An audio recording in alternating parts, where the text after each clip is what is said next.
Hello, everyone. Welcome to another episode of Mentality Unchained. It is a beautiful day out today. I think God is really shining his light on us, so I appreciate that, Lord. Thank you.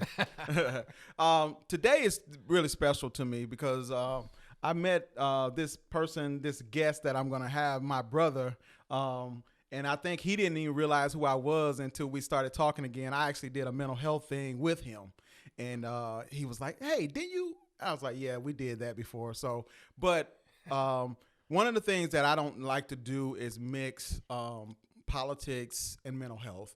But I think it's important nowadays because at the end of the day, mental health is a big part of the political field because everybody is trying to either push it forward or stop it from going where it needs to be. So today I wanted to talk to someone that I know that is into the mental health, that is also into the political arena, that's talking about public health, mental health, and I think he's a great person to talk to. So without further ado, I'm going to introduce you guys to my brother, Maurice West II, not Junior, the second.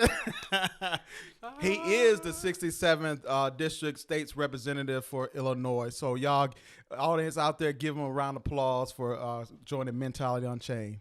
Thanks for showing up, man. Man, I'm so glad to be here. Man, I appreciate you, man. This is a long time coming, right? Right. Yeah. So, just to get into a little bit of what's going on, Maurice, what's going on with you right now at the moment? What are you into? What are you doing?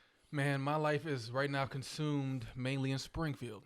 Okay. And so tomorrow evening, I'm leaving to go to Springfield until Thursday. Next week, I'll be there for 4 days. And I think the week after that, I'm there for like 18 days straight. Wow. Yeah. So Wow. this is the time where we go down there. We work on legislation. We pass legislation. We pass a budget.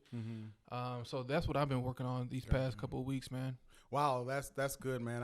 One of the things is I think even being here in Rockford, like the budget, the things that we're allocating the fundings to, and you sit on many committees, and one of the committees is mental health. So can you talk a little bit about that committee or what you guys are doing on that front? Yeah, so one of the committees I'm on and that I really am excited about is mental health and addiction. This is my second term doing it. Wow. I mainly got into this and found it to be something of importance for our community because of my experience with mental health. Wow. I tell people often, don't let the suit fool you. I'm a preaching politician who had suicidal thoughts on Mother's Day of 2016. Wow. So as a preacher, an ordained elder, and so mental health, mental illness has no respect of person. Don't care if you're black, white, Democrat, Republican, it doesn't care. So I'm glad that you said we can't mix the politics with mental health because it should be a nonpartisan, apolitical issue that we're dealing with. Yeah. But yeah, that's been what I've strived for, man. Because at the end of the day, a lot of the issues that our children deal with, or adults deal with, it comes to their mental health and what they deal with. I like that. I don't want to gloss over that either because you are a political figure. You are a public figure, and people know who Maurice West II is. They know who Maurice the Senior is too. You guys are like a staple in the community. But to hear you say that in the year 2016, I thought about.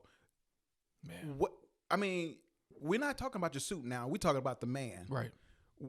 Can you just enlighten me a little bit more on that? Man, so, if we bring in the church, the black church, what we tend to do is say, pray over it, or drink some ginger ale and go to sleep or something of that nature. Right. And that experience on Mother's Day of 2016, even though I was at my lowest, it was the best thing that could have happened to me because I realized that, yes, I pray to God, and yes, I believe that God is a healer, but there are also resources that God put in front of us. I like that. Yeah, I like that we need to partake in. Yeah. And for some odd reason in the black community, and I get it, historically we've instructed people going to the doctor means that you don't believe in God. Yeah. To me, going to the doctor tells me that you do believe in God. Luke was a physician. Right. Absolutely. So what I've been seeing though as of late is the shift on that stigma of mental health. Mm-hmm. Like I was literally this dude who was a reformed gangbanger. Said, man, I'll talk to my therapist. I'm like, whoa.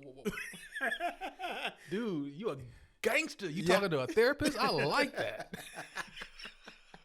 I love that. Yeah, I love that. I wish that we can have more, I like to say Black Americans because, you know, African Americans can encompass a lot of things, but Black Americans, and especially men, I love just what you're saying. For you to say what you're saying and be brave in it, I think right there, people need to understand that you're just a human being, just like everyone else. Right. Mental health has no color. It has no social economic status. It is what it is. You can have it no matter what. But for you, working in the 67 district, what are you seeing more of that is not being recognized when it comes to mental health? I would say that one thing that we have to applaud here in the Rockford area, and maybe Winnebago County, is that this county really prioritized mental health. Okay. For example, 2020, March 17th of 2020 was the election day. Yeah. Everything was, going to hell in a handbasket, as they say. Yeah. Pandemic just started. We had no idea what coronavirus. We just knew about the beer. Right. We didn't know about coronavirus. Corona, right? Yeah. Everything was new.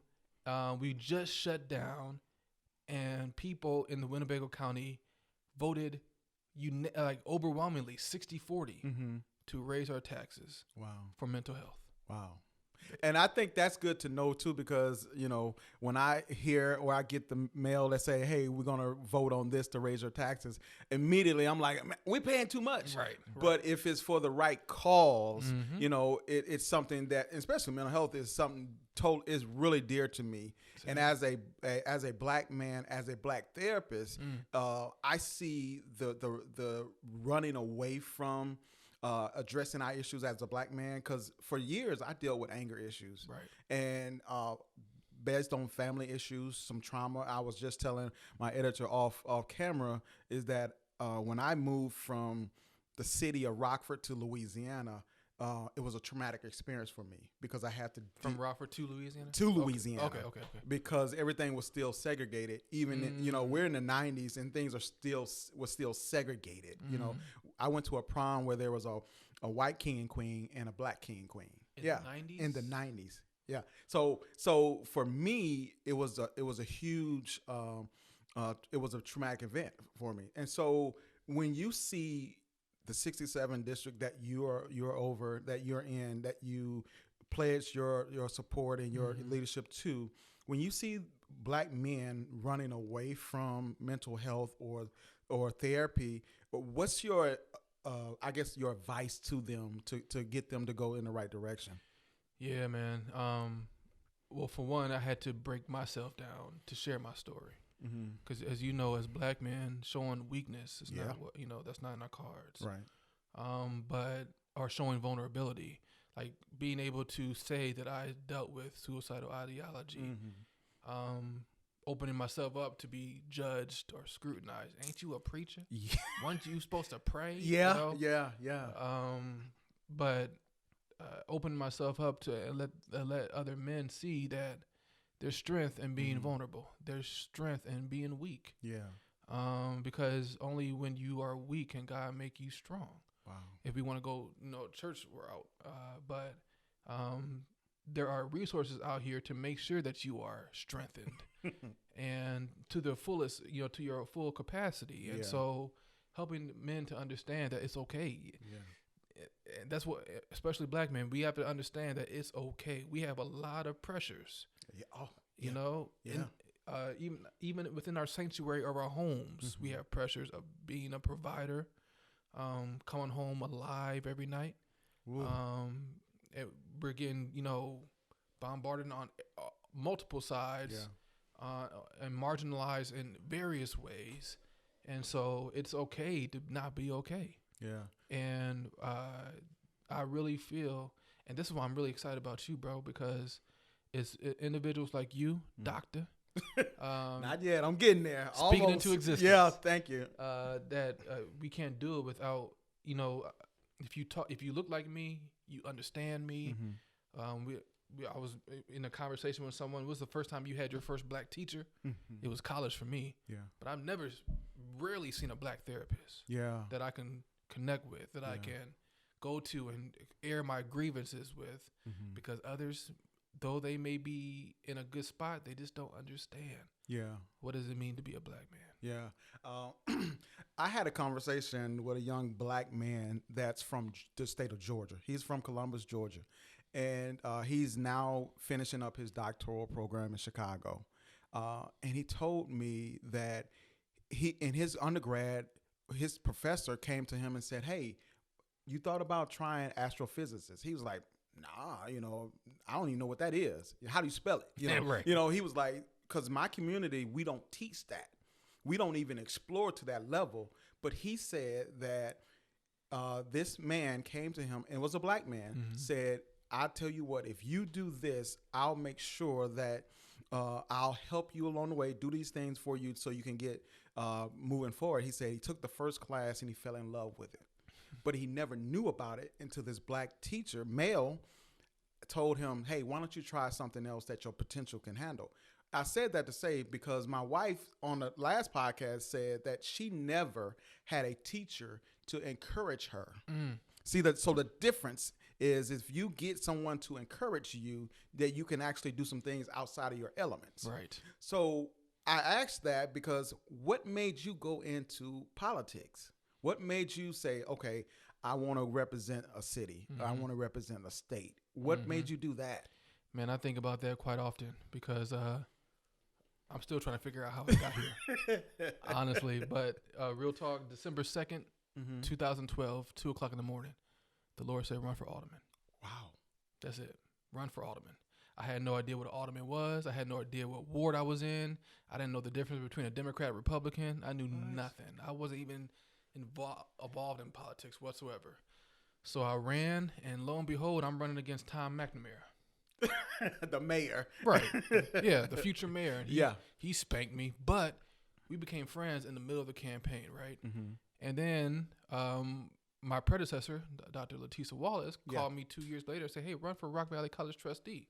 And then someone else, the current president of Rock Valley, said, 2 hours later, "Hey, have you considered running for trustee?" I'm like, "Bet, let's do it." Okay. Lost that too, bro. Wow. I was on top of the ballot, the biggest signs. I was the cutest on the ballot, and I still lost, bro. And still lost. Still lost. So why did you keep going then? I have no idea, honestly. I was numb by then. I quit. Really? I quit. I was like, "Lord, obviously people in Rockford ain't ready for me." I'm not gonna say that because I have insecurities. Lord, I'm not good enough for the people in Rockford. Okay. Okay. Not that they ain't ready for me. I must not be good enough for them. Right. And so I gave up. I started focusing on my music. And then this seat opened up. And now my opponent / best friend / Mayor of Rockford calls me. "Hey, this is the time." I'm like, "Nah, bro." Like, I'm at Stockholm Inn eating Swedish pancakes. I'm You're like, right. You're interrupting my pancakes, bro. I hung up on him, and then 2 hours later, Wow. "Hey, man, this is it. This is the seat that you were meant to be in." I'm like, "No, I already lost twice. I'm not going for 0 for 3 or third time's a charm. I don't like that. I don't like those chances." Right. But and I know we both men of faith, and so I keep depending on who I talk to, I gotta pivot. But you understand? Yeah. God told me effortless, and so I went for it, and here we are. Yeah, man. That is a huge. I love that. Because here's the thing is that I don't think enough of us understand how faith works in the things that we do. Right. A lot of people just say, "Hey, I woke up and I just had this feeling." But men of faith, women of faith, we listen to God and we follow him to the last because he's got us where we are. He spoke to you and you did exactly what he said. And you say you failed. But that wasn't the bigger plan, right? Right. But that's where we get caught up, bro. Because It took me 6 years from run for alderman to getting my first elected official position. 6 years, and so many times I wanted to give up. Like, God, I said, okay, God, I'll do this. Just don't embarrass me. Yeah. I got giving God like, okay, don't embarrass me, right? And I got embarrassed. 7% of the vote, man. I got embarrassed. I got spanked. I'm like, all right, I see what you about, Lord. I'm done with this. You know, I was mad. I fell in depression. I got mad at people. It was insane. And so, but now, you know, hindsight's always 20/20. Yeah, yeah. Looking back, Yep. if God was to say, hey, do you want to win that seat? No, I'm cool. Right. I'm glad that I lost. Yeah. You want to win the other seat? No, I'm glad that I lost. Yeah. Like, my low points really helped me to, when I get to that position or that starting position God put me, it was, you know, made for me. I won't let it get to my head. Yeah, yeah. I won't let it change who I am internally, because it's easy to change when you go down to Springfield. Yeah. My name's not Maurice down in Springfield. Gotcha. It's Representative. Yeah. Do you need anything, Representative? Yeah. Hi, Representative. Can I give you some coffee, Representative? Like, they can blow your head up. Yeah. But those losses help me to remember that I'm just Maurice, you know? The people need to understand that you are a award-winning musical composer. And you're talking about failure, and you're talking about faith, and you're talking about how you got spanked for doing something that God told you to do. And the bigger picture is like, look where I'm at right now. Right. So I see a couple things in that, and I want you to help me with this. Okay. So God had gave you a vision or gave you a direction, and you said, okay, I'll follow. Mm-hmm. Didn't know that you were going to fail. Right.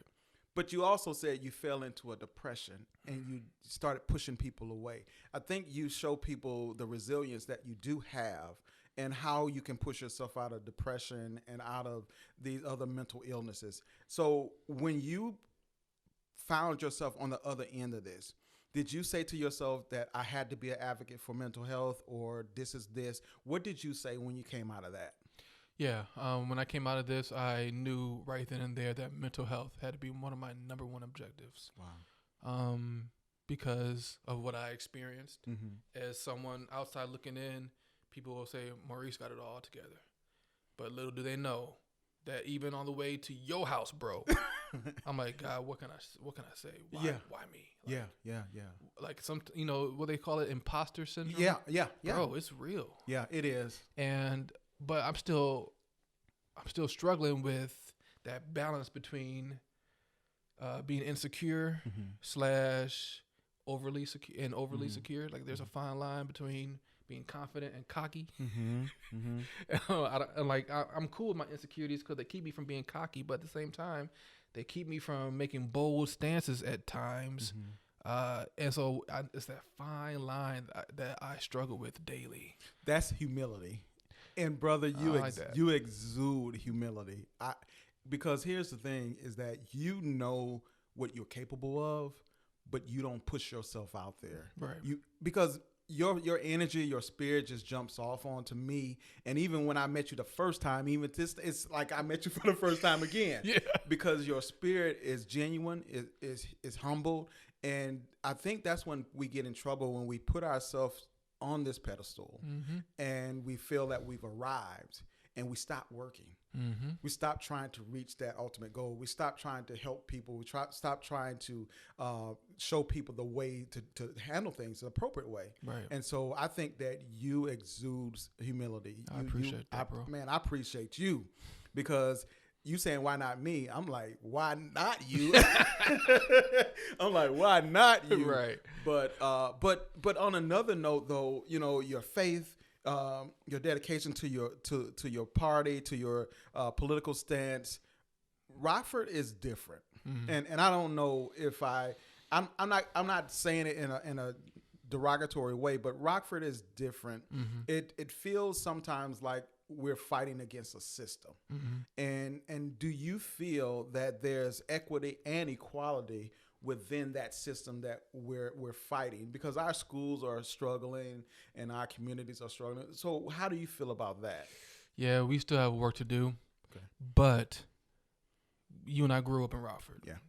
The system is it recognizes its shortcomings. Okay. And I feel like the system is being pressured to be more equitable. Okay. Especially within our schools, we have people coming around the bend who can be running for school board to make it more equitable. Mm-hmm. But at the same time, you got people running for school board for other reasons. Right. But there's people who are out there who are not just complaining about the system, but are trying to put themselves in a position to change the system. Yeah. I see that more. But, man, that goes back to what I said earlier about, am I doing enough? Like, my whole district, majority of my district is the west and south side of Rockford. Yeah. I know my calling when it comes to this. I get it. It's to advocate for the west and south side. Yeah. And there's still that despair. You know, I tell people that Rock River is like the railroad tracks. It is. It's still big railroad tracks. Even though our mayor understands and is fighting for it, and he's making moves. Yeah. We have city council members who are fighting for it, making moves. But it takes this ship a long time to turn. And I wanted to, do one of these numbers. Yeah. But it takes a long time to turn. But going back to what you said earlier about being humble, one thing that I've noticed is that people, when they get in this spot, they want to keep the spot for themselves, and they don't want to be challenged by somebody. But the only way we can be successful is if people like me turn around and bring people up. Yeah. And if they happen to cut me at the knees later down in life, at least I did my part to get them where they need to be. Now, will they cut me at the knees? I highly doubt it. Because God's going to protect me. Right. But I can't be in a position to say I'm the only one who needs to be in this space. Yeah. I can't do this by myself. We need more people. Not even just running for office, but being that voice like you are, like you and I talked. He's like, this ain't me. Yeah. Like doing this. Right. This ain't me. Yeah. But yeah. we need you in this space, bro. And so that's how we change. That's how we make this boat turn. Yeah. I like what you said though. Like, I truly believe that there is a railroad track in every city. I truly believe that it's always going to be a different side on each side of the track. Right. But that doesn't mean that we have to succumb to that, and that's where you come in at. Like you said, most of your district is the west side of Rockford. And we both know what that dynamic looks like. But how do you get your people to support what you're doing and be patient in that? Because I think we get impatient sometimes because we don't see immediate things that should be going on. How do you do that? Because that's a balance for you. Yeah, it is, man. And honestly, I feel like I'm blessed to be in a position where I'm in that sweet spot where, politically speaking, a Republican can't beat me. Gotcha. Because my district is too blue. Okay. Anyone coming left or even more left from me can't beat me because the Rockford's not like that. No, they're not. So if I found myself in that sweet spot, to where, I've been called Uncle Tom. Do we have to watch our language? I'm not gonna cuss. No. I've been called a bought nigga. Wow. By an elected official. Ooh. A black elected official who called me that because I came in the game raising money that they've never raised, and they've been in the game for 20 years. Wow. And so I could call everything out the book, but you asked, how do I help people to see? I don't. I just move and shake how I'm supposed to move and shake, and they're gonna find it. Yeah, I think too. We got our own interpretation of what that looks like, but knowing that you are down in Springfield fighting on behalf of us, it just does my heart some good. I like the fact that your humility doesn't allow you to take credit for things that are happening, but you are the catalyst behind these things. And that's what people need to understand about you is like, I'm not out here saying that I'm the best, I'm this, I'm that. I'm just showing you. Right. And, praying and hoping that you guys just follow. Right. The biggest thing behind me starting this podcast, Maurice, is that I wanted to change people's perception of black people. Right. And also black men. Right. Because we have this mindset of we're still in 1960. And I'm trying to erase that because we're not. We're progressive, but we're also conservative to a certain point, right? But there are some practicalities of how we should live as black men, and we can't always blame people for our shortcomings. Sure can. We have to be able to be accountable for ourselves and what we do and what we say. Right. And so I think you have exemplified that every time that you spoke. You've been a leader in this community. And one of the things that stands out to me is when this George Floyd thing happened. That was terrible. It was traumatic. I struggled with it. I'm going to be honest with you. I struggled with it. Me too. But I noticed that you were out there on the front line. But how do we get our young people to understand that it's okay to protest? But now you need to get into the boardrooms. Now you need to be getting into the meetings and have your voice to be heard that way, because we can't protest without having an agenda. We got to have something. Agreed. Man. So how do we work with that? Bro, well, first, I agree with you on that. Like, I think they're still protesting, ain't they? Yeah, they still are. For what? Like, honestly, like, I respect the man. Yeah. And his resilience.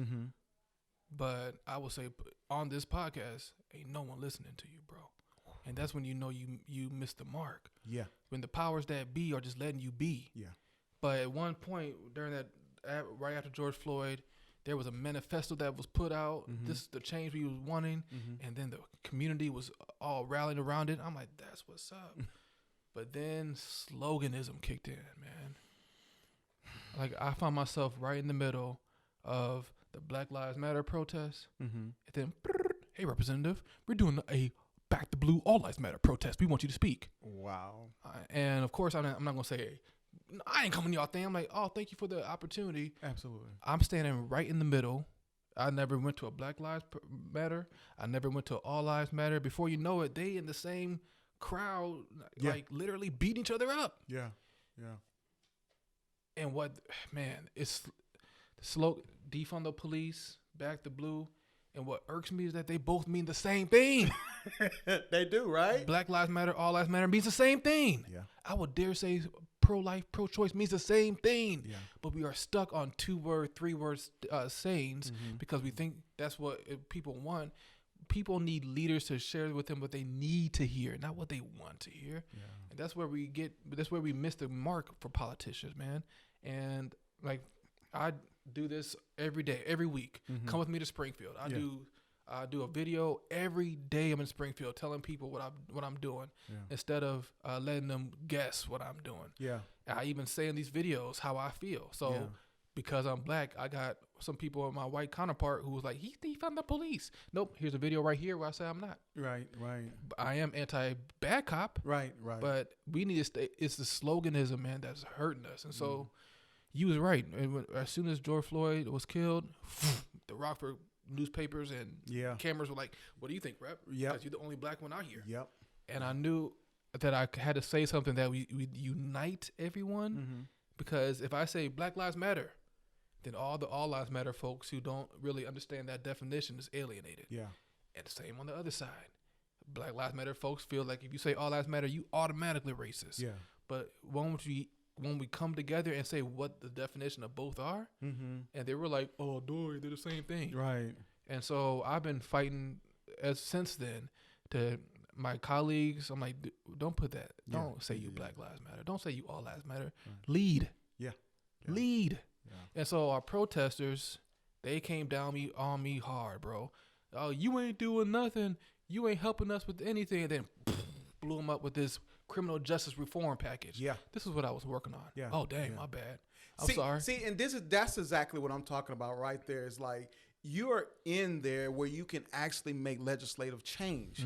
And I think that's where we miss it as black people and black people in leadership, is that you can't make change unless you change in legislation. Right. And if you ain't changing legislation, you can't say anything. Right. So you're it. But is that a lot of pressure for you to deal with, being that black person that has to go in and say, okay, I need to change this for my people. I need to change this for the common good of humanity. Yeah, man, it's a fine line, because I can easily say I got to do this for my people, but our people don't vote. Right. And so the people who ain't my people are like, then I'm finding somebody else. Yeah. So I'm doing it, but I'm taking the time to help them understand why I'm doing it. I'm not just going to come out here and say, I'm doing this because Black Lives Matter. Yeah. I'm doing this because all communities need to be empowered in the same level as law enforcement. Mm-hmm. If law enforcement works for us, there are some communities out here that feel like law enforcement's not working for them. That needs to be an issue addressed by the whole community. Gotcha. That's what I try to tell them. Yeah. That ain't Black lives. That ain't all lives. Right. That's the truth. Yeah. And so, yeah, there's been times when I'm alienated from colleagues where I vote yes, and the rest of the Rockford delegation votes no. Yeah. And then the newspaper is like, "Why did you vote yes? Is it because you're Black?" Yeah. Yes. Yes, it is. That's a soundbite right there. Yes. Yeah. But Right. you know what though? I that's why I say you stand in your truth though, and that's the cool part about it is like you're not allowing their opinion and their conceptualization of things to dictate how you vote Right. and how you serve. Right. And that's where you should be. If you can't do that, I don't really think they should be in the position. Hello. So, you're doing your job, man. And then I take my time to explain why I voted for something. Even the most controversial bills, I take my time and explain it on video and put it out on my website. So people will know I ain't scared of talking to y'all. Wow. I'm not just scared. I'm not going to just hit a green button and hide behind the curtain until the next news cycle covers that up. No, I'm going to hit that green button and tell you I hit the green button because it may seem like as a preacher I should not hit that green button, but this is why I hit that green button. How do you stay true to your faith and still have to stand out and make political decisions, secular decisions, and still deal with the church? Because that's a true thing there. Is because the church or the local pastor won't think you should make that decision, but i.e. the marijuana stuff. So talk a little bit about that before we go to break. Okay. So, well, for one, earlier you mentioned how I'm committed to the party. Yeah, I'm a Democrat, but I'm not a Democrat. Like, the reason why I'm Democratic is the values that I set and that I looked at beforehand. Gotcha. So I have a 12-point manifesto that I adopted from the founder of the Methodist Church, John Wesley, in the 1780s. He was saying then that women should be treated as equal as men. He was saying in the 1700s that we need to end all forms of slavery, that everyone needs a livable wage. And so I adopted that whole 12-point plan and realized the Democratic Party aligns with those values more so than the Republican. So that's why I'm Democratic. But going back to your question of how do I balance it, man, I believe in the separation of church and state. Okay, good. I remember walking into the Capitol and God telling me, this is not my house. It's the people's house. There's people who are Muslim. There's people who are gay. There are people who are straight, atheists, black, brown, yellow, green, however you look at it.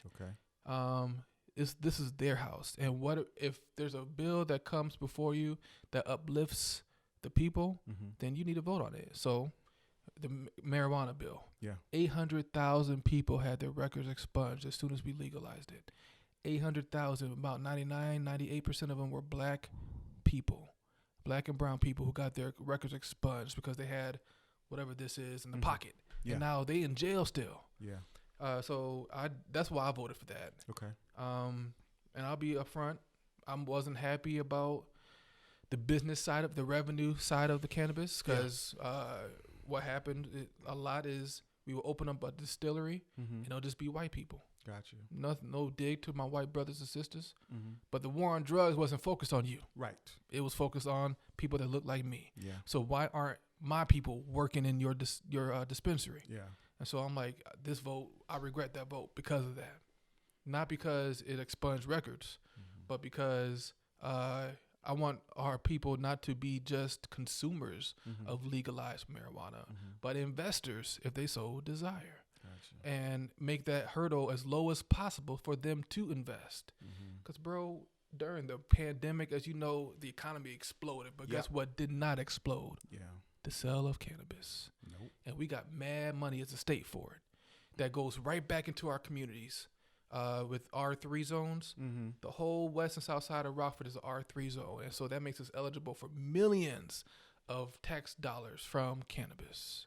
So, and I get, the stigma behind, if you do the history of cannabis, it was stigmatized back in the 30s to be a sin. Yeah.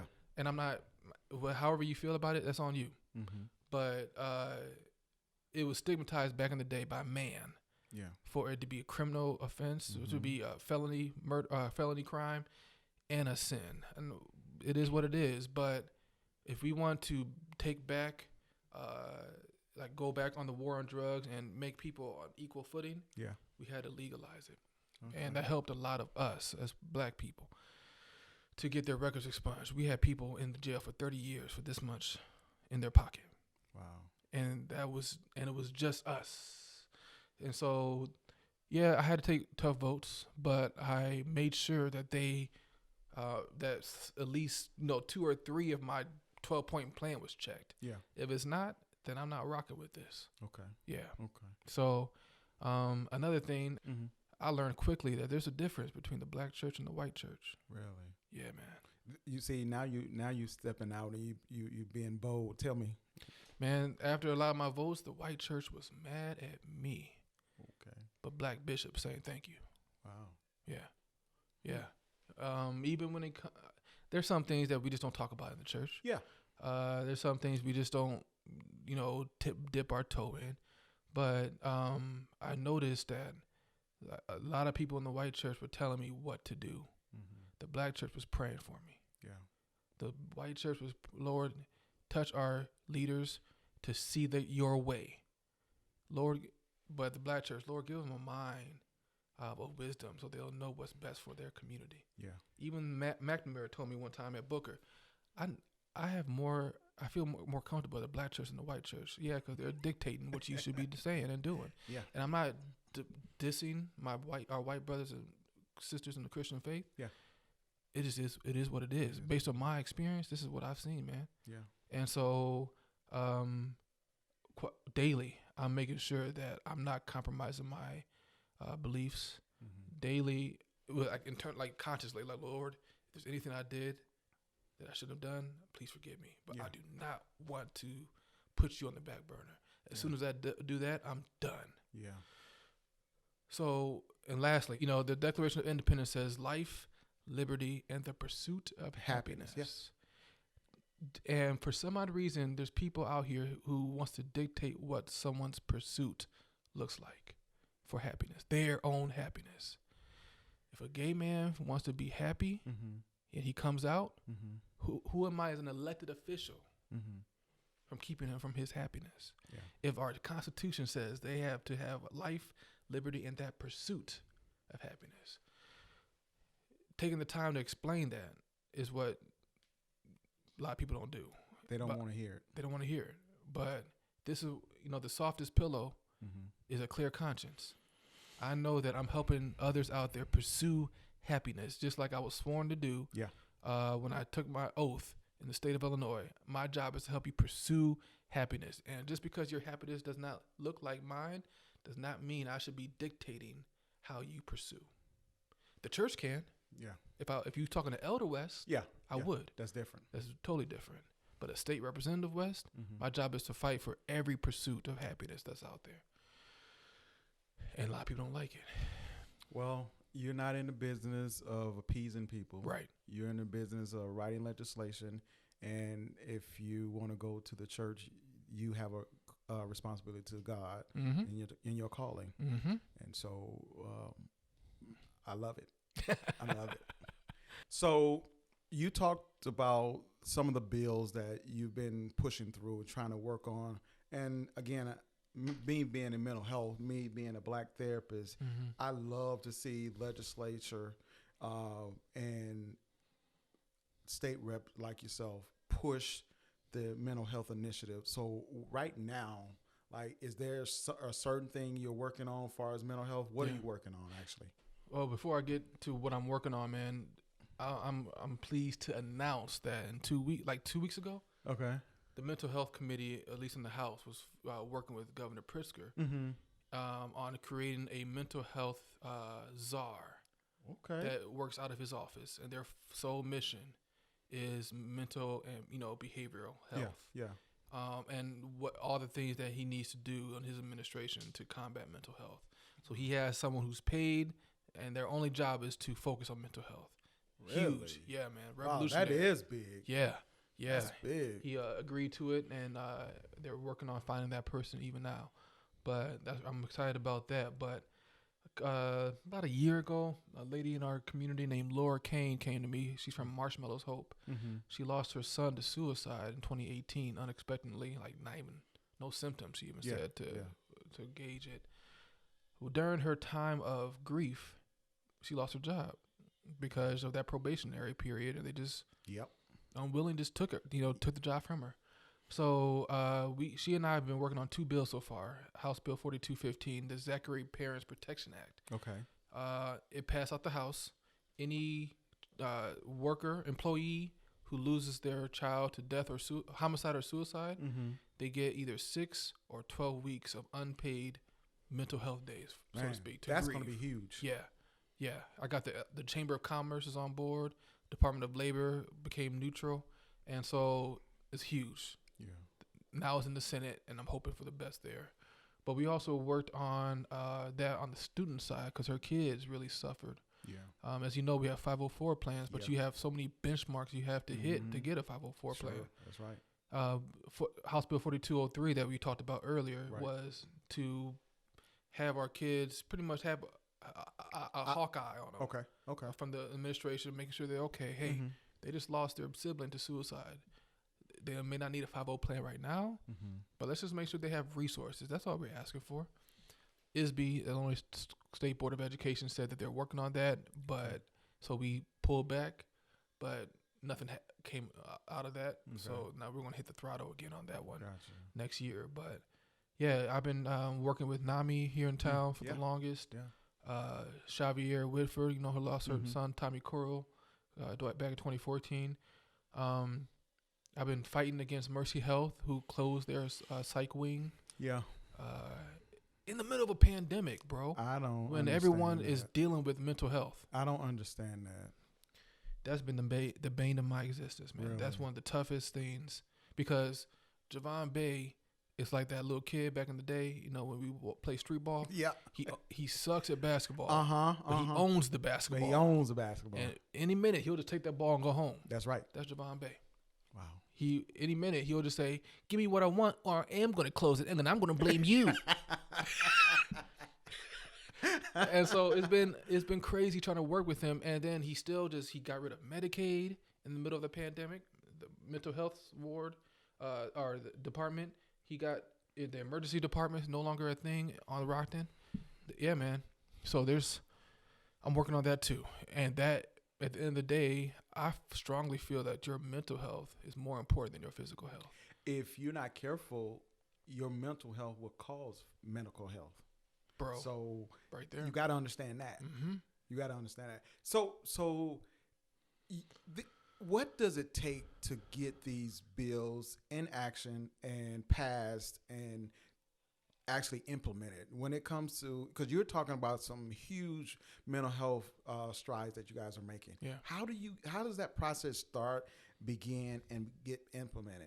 So sometimes I have to put together a working group.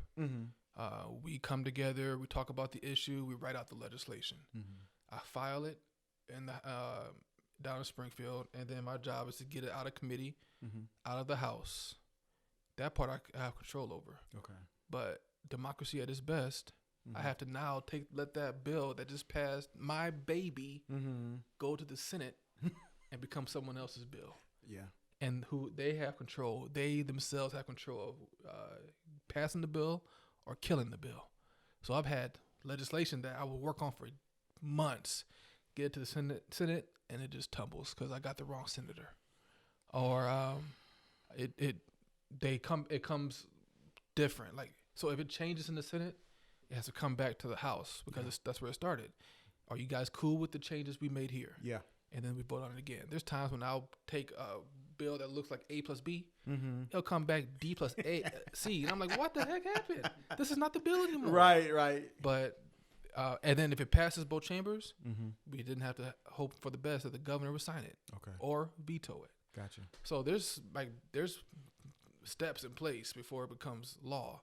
And it's fun. Except when I throw it to the chamber, right, the Senate. It sounds like it's fun for you, but for black people, they don't have the patience for that. Right. And that's what we're dealing with. Right. What is the most scariest thing that you feel going on right now when it comes to mental health in our neighborhoods? I think a lot of it has the strong correlation between criminal justice. Okay. For example, I'm a firm believer a lot of the petty crimes that we see amongst us black people are not out of deviant behavior. They're out of necessity. Yeah. Well, as of late, there's been penalty enhancements coming around the bend. Like, I stole a gallon of milk to feed my brothers and sisters. Yeah. It should be a felony. You should go to jail for years. How about we restore them? Let's find ways to help him be able to pay for milk next time. Yeah.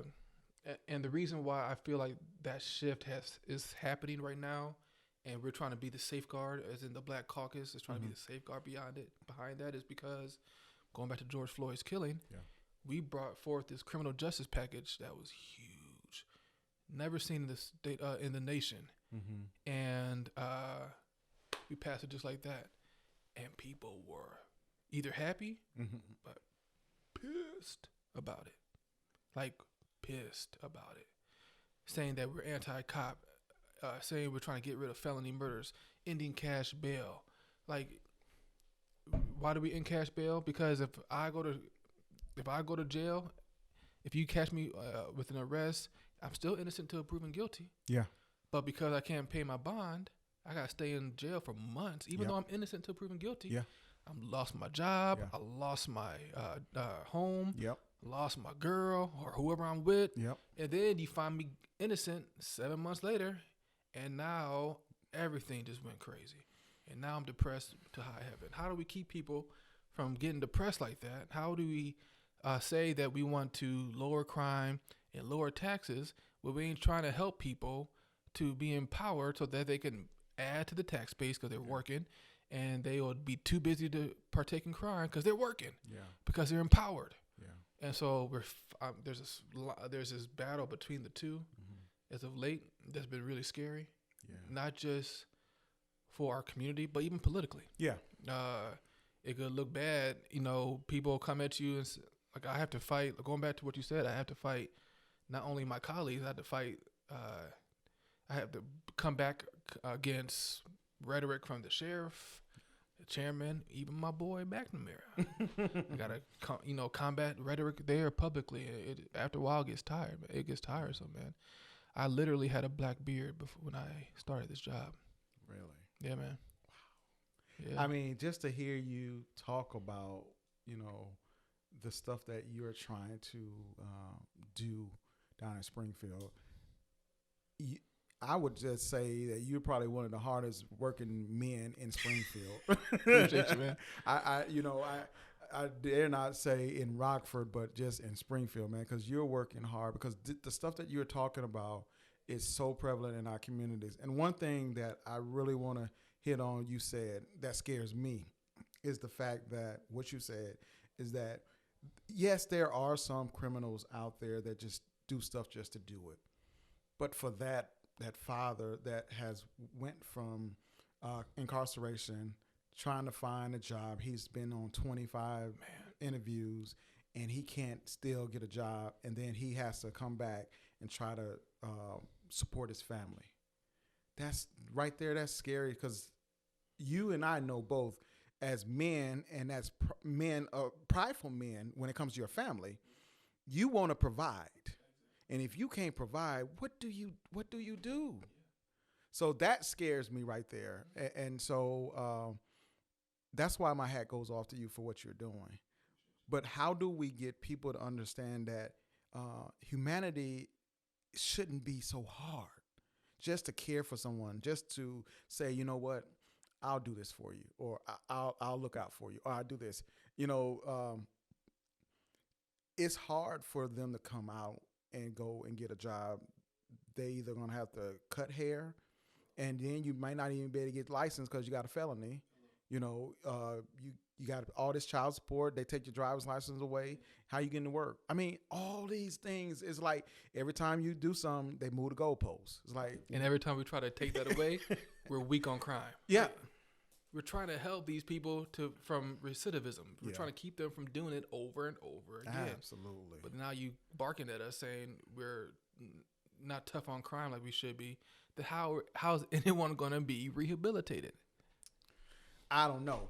But, we got to get ready to get out of here. But before we can do this all day. Yeah, I said we can talk about this all day because but before we get out of here though, it's like when you go to Springfield and then you come back after you've done what you needed to do, and you drive around your city and you think about it, like what is Maurice II thinking about when he's driving around after he's come from Springfield trying to get legislation passed and all this? What is he thinking about? Man, honestly, I get legislative ideas even from watching Netflix. Really? Yeah, like I'll watch a documentary. Hey, let me find out if we do that here in Illinois, because that would help people, Yeah. But the biggest thing that I do when I'm back in town is I realized that I made a lot of campaign promises. Like before, when I lost twice, and then finally won, I had to make all these campaign. I was a professional candidate, bro. Right. I'm gonna do this, lost. I'm gonna do this, lost. Yeah. I'm gonna do this, won. Yeah. Oh crap! Now how am I supposed to do this? Yeah, right. Like I don't know how I'm gonna do this, but I learned that there are community organizations, the group of people coming together that's doing exactly what I want to see happen in our community. So my job is to not take the spotlight from them. Is to find them. Don't wait for them to find me. Yeah. Find them and say, I hear that you're doing some great work. How can I help you? Yeah. My goal is to be in the back, clapping you on once you hit that mark that you won. My bad. And so that's what I've been looking at doing. That's why I'm here.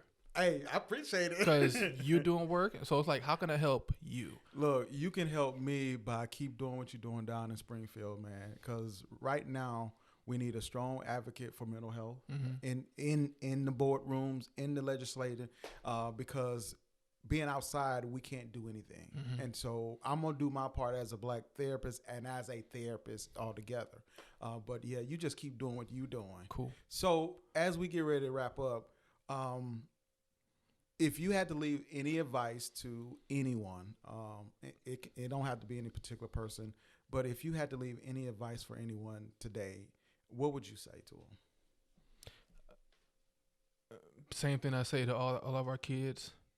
If I can do this, this job, you can too. Wow. I'm not a lawyer. I was an average student. I'm RPS, product of I'm a Jayhawk. Okay. I went to a small college. I got my master's. I'm loaded in debt, because student loan debt. But if I can do this job, I know you can too. Maybe it's not this job in particular, but whatever your dream may be, I know you can do it. If it is to run for office, I only have one question or a request. Please don't run against me. That's the confidence that I've been looking for, man. Hey, don't run against him. He just told you. Right. Well, but look, I got your back. Yeah, right. So right before we get out of here, I would like to say in May is Mental Health Month, Mental Health Awareness Month. So everybody, please make sure you celebrate. Not that you have to celebrate only in May, but Mental Health Month is in May, where everyone kind of acknowledges it. So in May, I'm going to be partnering, Mentality Unchained is going to be partnering with the Rockford Public Library to do a mental health forum. And so Maurice and I have talked about it. So Maurice will be there with his shoes on, shined up, ready to go. But he did promise that he will be there. And I think, him for sharing today, and for him to share in May, I want you to kind of talk about the same stuff, man, because people need to know that you are accessible. We can touch you. We can talk with you, because a lot of times when people get in public office, you can't even talk to them. Right. You can't even, touch them. You can't have a conversation. We're on Sunday afternoon. Right. And we just here talking about what we're talking about. Yep. I appreciate you coming through. No but problem, bro. make sure you guys, as we get closer to Mental Health Awareness Month, that you keep it on your calendars. May 7th, which is a Saturday, we're going to be at the Norloff Center. It's in 118 North Main Street in Rockford, Illinois. And we're going to start at 10 o'clock. We're going to do a meet and greet with a lot of the clinicians that's in the area, a lot of just, regular people that wants to talk to different people like yourself, Maurice, and just to get some information about mental health and how we can just move forward. I'm doing my part. You're doing your part. Let us all just do our part. Cool. So with all that being said, thank you guys for joining us on another episode of Mentality Unchained. Make sure you subscribe. Log on to TikTok. I'm on TikTok now, guys.